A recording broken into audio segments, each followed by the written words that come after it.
recurso de uma decisão hoje tomada, e isso poderia acontecer, né, por uma parte que se sentisse implicada, ou se a deliberação apontar para a realização ou de um encontro de uma prévia que evidentemente transfere para esse outro momento, né?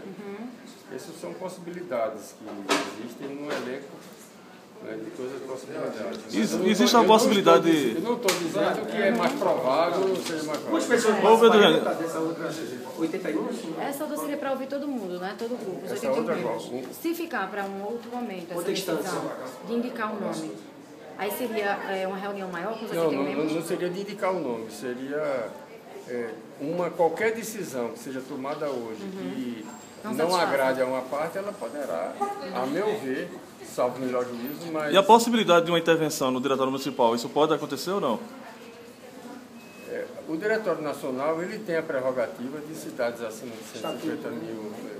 Isso foi uma decisão do Congresso, isso foi uma decisão, aliás, tomada recentemente em Porto Alegre.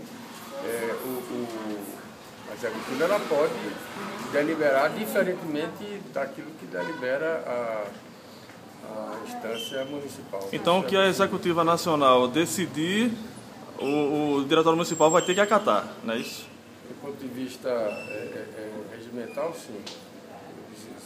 Segundo os estatutos, sim.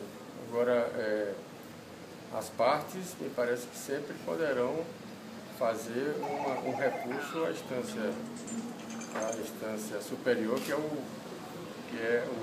diretório. Acima da Executiva Nacional, né? Que é a Executiva